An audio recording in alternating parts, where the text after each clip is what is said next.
job, and I'm not used to working nights." He sounded as if he might cry. His relief was palpable, and Laurie had no doubt he was telling the truth. She typed in the info, then ran her finger along her throat as Sylvia caught her eye. Sylvia cut the units to code 2, canceling the second unit and the sergeant.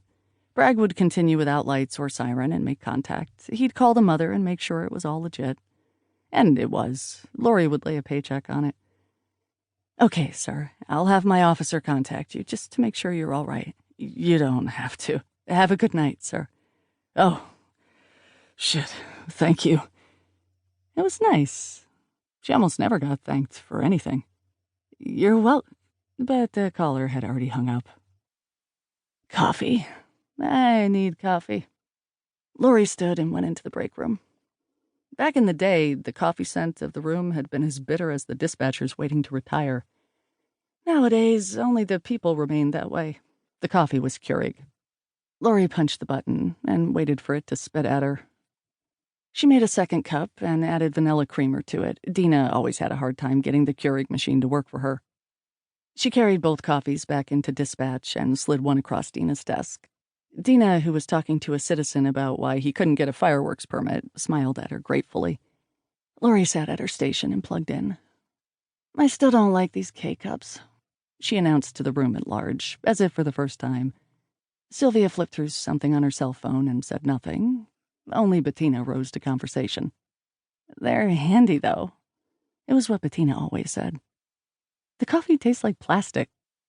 "So does 7-Eleven coffee, and you bring that in all the time." At home, Laurie drank her coffee black, but that was because Ohm had bought the good stuff, the locally roasted in small batches kind. He was a coffee snob, and now that he was chief and had an office big enough for a personal espresso machine, it had only gotten worse. He'd been talking about getting a home roaster lately. Laurie glanced at the dispatch screen. He still showed as being in the station. He was probably in his office, as usual, doing the paperwork he was too busy with meetings to do during regular hours. Where he should be was home, waiting for Jojo, since Laurie was stuck on shift. Whatever. They could argue about it later. "I hope we get a good pursuit tonight." She said it at least once a shift. It was part of her routine.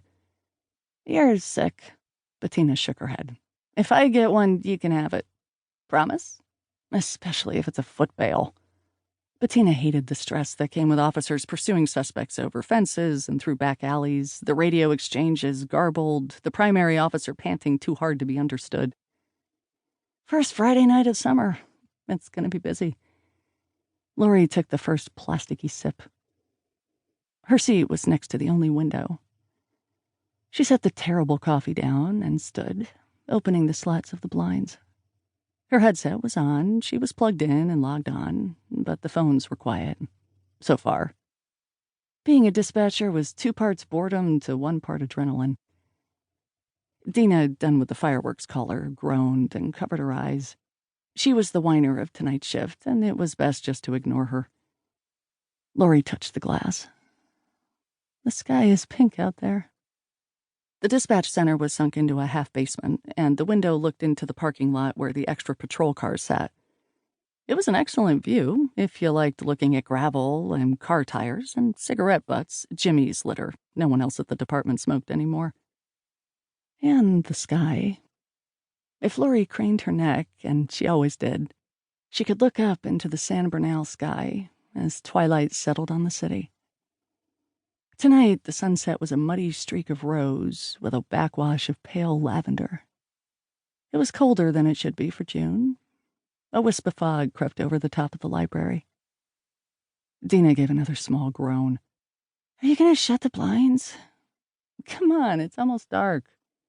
The spotlight Dina was shining on her crossword puzzle was 10 times as bright as the tired sun filtering in through the window. "It's a different light. It hurts my head."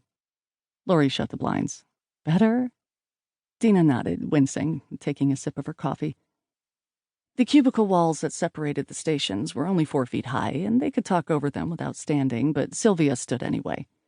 "If you two are done, it's time for Jeopardy." She raised the remote. The phone stayed quiet enough that they got through the first 6 minutes of the show without pausing it once. Other shifts watched different shows, but the touchstone for Laurie...